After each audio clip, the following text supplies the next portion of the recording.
Hello my dear students, I hope so आप लोग बहुत ही अच्छे होंगे और आप लोगों की पढ़ाई भी अच्छी चल रही होगी।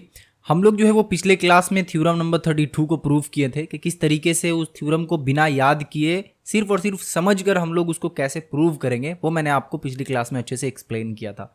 और आपको पता ही है कि हमारा जो है वो अभी क्या चल रहा है भाई, थ्योरम सीरीज चल रहा है। यानी कि इस सीरीज में हम लोग यहाँ पे एक एक थ्योरम को इस तरीके से समझने वाले हैं कि कोई भी थ्योरम हम लोगों को याद करने की ज़रूरत ही ना पड़े। ठीक है, तो इसी के साथ हम लोग एक काम करते हैं, आज के थ्योरम को पढ़ते हैं और आज के थ्योरम को समझते हैं कि आखिरकार ये पूछ क्या रहा है और किस तरीके से इसको हम लोग जो है वो एक्सप्लेन करेंगे। और इस तरीके से एक्सप्लेन करना है ताकि इसके ऊपर अगर कोई एप्लीकेशन बेस्ड क्वेश्चन भी आ जाए तो वो भी हम लोग आसानी से सॉल्व कर पाएँ। तो सबसे पहला काम हम लोगों का ये रहेगा कि इस क्वेश्चन को एक बार रीड कर लेते हैं। ठीक है, तो कलर थोड़ा चेंज कर लिया जाए और उसके बाद इस क्वेश्चन को यहाँ से रीड कर लें। जो भी बेसिक कॉन्सेप्ट था इस चैप्टर के ऊपर वो सारा का सारा मैंने आपको थ्योरम नंबर 32 वाले वीडियो में समझा दिया है, तो आप उसको एक बार जाकर चेकआउट कर सकते हो। अगर आपको कोई भी आइडिया नहीं है कि कॉर्ड किसको कहते हैं और सर्क्यूमफेरेंस क्या है, डायमीटर क्या है, और भी जो छोटी छोटी चीज़ें अगर वो आपको नहीं मालूम है तो आप पिछला वीडियो देख सकते हो, वहाँ से आपको बहुत कुछ पता चल जाएगा। तो चलो पढ़ते हैं question. Let us prove that if any straight line passing through the centre of a circle bisects any chord, okay, which is not a diameter, then the straight line will be perpendicular on that chord। ठीक है, तो एक बार पढ़ के तो हमें समझ नहीं आया तो कि करना क्या है, तो एक काम करते हैं दूसरी बार फिर से पढ़ते हैं। बोल रहा है कि लेट अस प्रूव, हम लोगों को ये प्रूव करना है कि that if any straight line passing through the centre, अगर कोई एक स्ट्रेट लाइन है जो कि सेंटर से पास हो रहा है किसी भी सर्कल के, तो वो कॉर्ड को जो है वो बाइसेक्ट करेगा। ठीक है, और वो कॉर्ड क्या है, डायमीटर नहीं है। बात समझ आ रहा है? सेम केस हमारे साथ पिछले वाले थ्योरम में भी हो रहा था।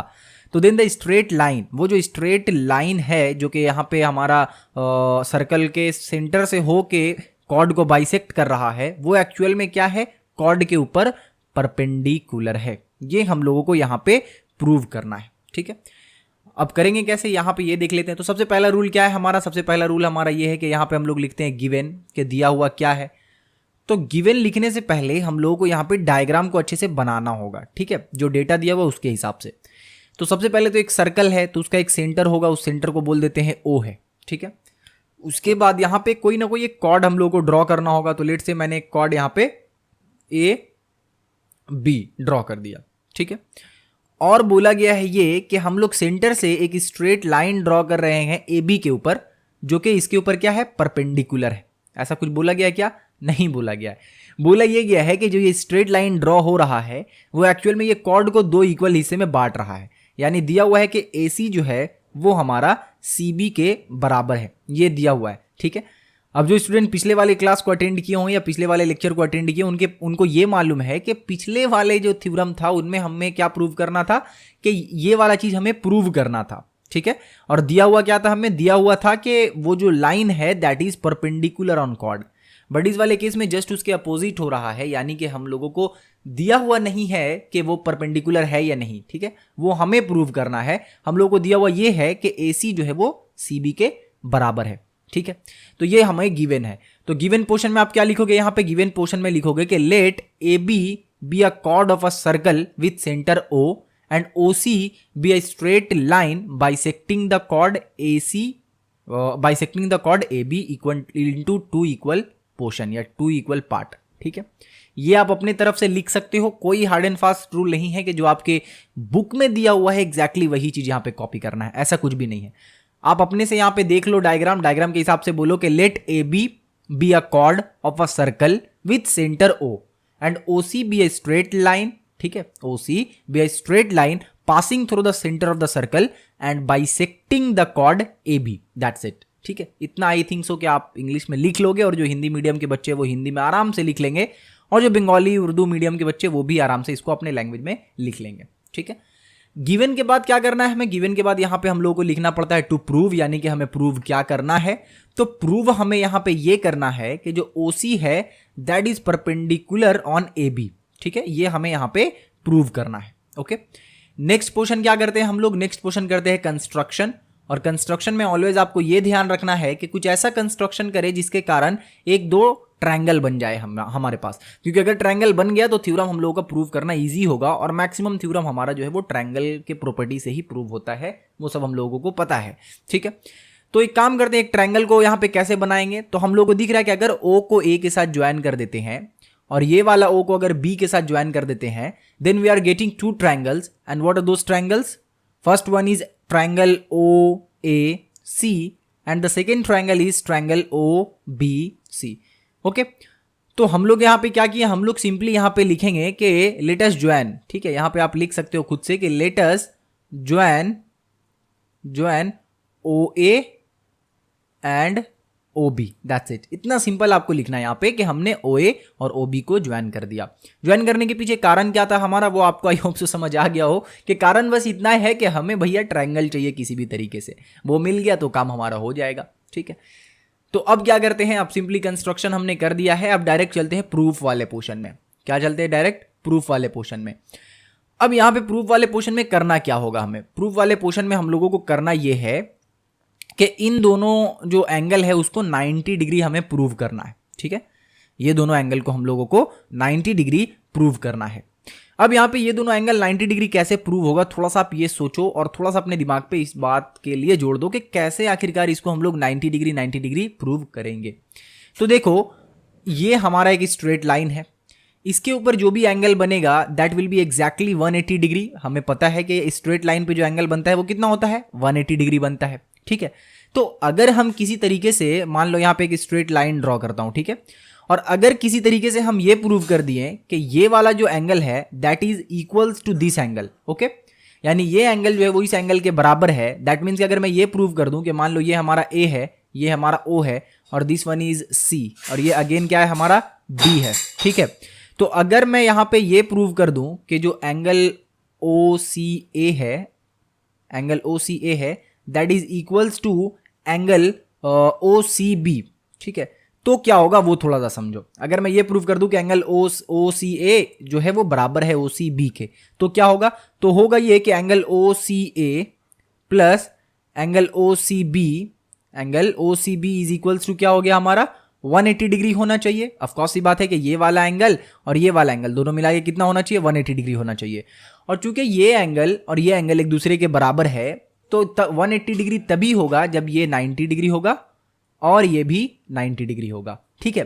तो इसका मतलब कि अगर हम लोग किसी तरीके से यहाँ पे इस बात को प्रूव कर दें कि एंगल OCA जो है वो एक्चुअल में क्या है, इक्वल है, किसके इक्वल है भाई? वो इक्वल है एंगल OCB के। अगर हम लोग ये प्रूव कर दिए तो हमारा जो ये थ्योरम है that will be proved, okay. तो कैसे प्रूव करेंगे भैया? सिंपल सा तरीका है हमें कि जो दो ट्रायंगल हम लोगों को दिया हुआ है, ठीक है, दो ट्रायंगल हम लोग के पास है, एक ये, इन दोनों ट्रायंगल को अगर किसी तरीके से हम लोग कॉन्ग्रुएंट प्रूव कर देते हैं तो हमारा काम यहाँ पे हो जाएगा, ठीक है। अगर इन दोनों ट्रायंगल को कॉन्ग्रुएंट प्रूव करेंगे तो हमारा काम यहाँ पे हो जाएगा, जैसे हम लोगों का पिछले बार ही हुआ था। तो प्रूव करने के लिए कॉन्ग्रुएंट हमें क्या करना होगा, यहाँ पे कोई भी एक फॉर्मूला, कोई भी एक लॉ हमें अप्लाई करना होगा, या तो साइड एंगल साइड या साइड या फिर जो भी हमारा अलग लगता है, एंगल साइड एंगल साइड, बहुत सारा है, ठीक है। वो भी मैंने आपको एक वीडियो में बता दिया है और हो सके तो वो वीडियो जो है वो मैं आई बटन पे दे दूंगा, तो आप उसको एक बार चेक कर लेना, ठीक है। उसमें मैंने आपको एक्सप्लेन किया है कि बेसिकली कितने तरीके से हम लोग जो है वो दो ट्रायंगल को प्रूव कर सकते हैं कि वो दोनों एक दूसरे के कॉन्ग्रुएंट है, ओके। तो यहाँ पे हम क्या करेंगे, यहाँ पे हम लोग सबसे पहले देखेंगे कि क्या क्या कॉमन है इन दोनों ट्रायंगल में। तो हम लोग यहाँ पे लिखेंगे कि इन ट्रायंगल OAC, ठीक है। अच्छा, सेंटेंस के लिए आप बुक का इस्तेमाल, आप बुक का हेल्प ले सकते हो, ठीक है। OAC एंड OBC, ठीक है, यानी ट्रायंगल OAC एंड OBC में हम लोग क्या करेंगे, यहाँ पे बोलेंगे कि OA जो है that is equals to OB, ठीक है। अब देखो, कारण यहाँ पे जरूर लिखना है, अदरवाइज मार्क्स कटेगा। कारण क्या लिखेंगे, ये इसके बराबर इसलिए है बिकॉज ये जो है वो रेडियाई ऑफ सेम सर्कल है, ठीक है। रेडियाई, एक सेकेंड, हाँ, तो रेडियाई ऑफ सेम सर्कल, यानी एक ही सर्कल का ये क्या है, रेडियाई है, और एक ही सर्कल का जितना भी रेडियस हम लोग ड्रॉ करेंगे that will be exactly equals to each other, okay, we know that. यहां पे एक और चीज हम लोगों के पास दिख रहा है, दैट इज OC जो है वो क्या है, कॉमन साइड है। OC क्या है भाई, कॉमन साइड है, ठीक है, OC is common side, okay. Next अगर आप चीज देखो तो यहां पे है AC is equals to CB। अब आप बोलोगे ये आपने कैसे लिखा, तो ब्रैकेट में लिखना है कि गिवन, ठीक है, ब्रैकेट में सिर्फ क्या लिखना है भाई, गिवन लिखना है। अब आपने क्या किया है कि इन दोनों ट्रायंगल का 3 साइड को एक दूसरे के इक्वल कर दिया है। तो आप यहां पे लिख सकते हो कि ट्रायंगल ओ ए सी जो है वो कॉन्ग्रुएंट है। कॉन्ग्रुएंट का साइन कुछ इस तरीके से, कॉन्ग्रुएंट है किसके? ट्रायंगल ओ बी सी के। ठीक है, क्यों, कैसे ट्रायंगल है तो आपको यहां पे बताना है by side side side axiom of congruency. ठीक है, एक्सियोम ऑफ कॉन्ग्रुएंसी, यानी कि अगर किसी दो ट्रायंगल का तीनों साइड अगर बराबर हो जाता है, ठीक है ना, तीनों साइड अगर बराबर हो जाता है तो वो दोनों ट्रायंगल जो है वो एक दूसरे के कॉन्ग्रुएंट होगा। ये चीज आपको अच्छे से दिमाग में बैठा लेना है। ओके, अब यहां तक तो हमारा क्या हुआ पोर्शन, यहां तक हमने बेसिकली क्या किया है कि थ्योरम को प्रूव करने के लिए जो चीज हमें प्रूव करना था वो हमने कर दिया, लेकिन अब हमें एग्जैक्ट थ्योरम को प्रूव करना है। कैसे करेंगे वो थोड़ा सा यहां पे देख लो। तो सबसे पहले ये वाला पोर्शन हम लोग यहां से हटा देते हैं, और हटाने के बाद में बेसिकली करना यही था जो मैं इरेज कर रहा हूं, उसी चीज को वापस करना है, बट मैं वापस से आपको एक बार एक्सप्लेन कर देता हूं। ठीक है, तो हम लोग यहाँ पे व्हाइट कलर ले लेते हैं, और व्हाइट कलर लेने के बाद इसको थोड़ा साइड कर लेते हैं। ओके, अब यहाँ पे हमें लिखना है कि angle A C B, angle A C B क्या है भाई? Angle A C B is equals to, A C B का मतलब समझ रहे हो ना, स्ट्रेट एंगल जो है हमारा। ठीक है, ए सी बी क्या है? ए सी बी, ये क्या है हमारा? स्ट्रेट एंगल है, यानी कि 180 डिग्री है टोटल। ठीक है, तो ये जो ए सी बी होगा that will be equals to angle A C O, या फिर और अच्छे से अगर मैं लिखूं तो यहां होगा O C A plus angle O C B, इसके बराबर होगा। ठीक है, और मैं यहां पे लिख सकता हूं कि 180 degree is equals to twice of angle O C A. ऐसा क्यों हो रहा है आपको यहां पे ब्रैकेट में लिख देना है कि ये जो है वो बेसिकली क्या है, चूंकि O C A is equals to O C B, ये आपको लिख देना है। ठीक है, या फिर आप डायरेक्टली एक काम कर सकते हो, आप यहां पे लिख सकते हो कि एंगल ओ सी ए जो है ना that is equals to angle O C B. ठीक है, और कारण यहां पे लिख दोगे चूंकि करस्पॉन्डिंग एंगल ऑफ, आपको यहां लिखना है कि corresponding angle of congruent triangles. ठीक है, फिर से सुन लो, corresponding angle of congruent triangle, ये आपको यहां पे लिख देना है। ओके, अच्छा, उसके बाद आपको ये चीज करना है, तो यहां पे आपने लिखा 2OCA, यहां पे लिख देना है चूंकि OCB जो है ना भाई, OCB जो है वो इक्वल है किसके? एंगल OCA के इक्वल है, दैट्स वाई मैंने ये चीज लिखा। जहां पे भी कुछ लिखना है उसका कारण आप ब्रैकेट में इस तरीके से करके लिख सकते हो। ठीक है, लिख सकते हो नहीं बल्कि लिखना ही है, अदरवाइज कट जाएगा। तो यहां से हमें कंक्लूजन निकला कि angle OCA is equals to क्या है? 90 डिग्री है।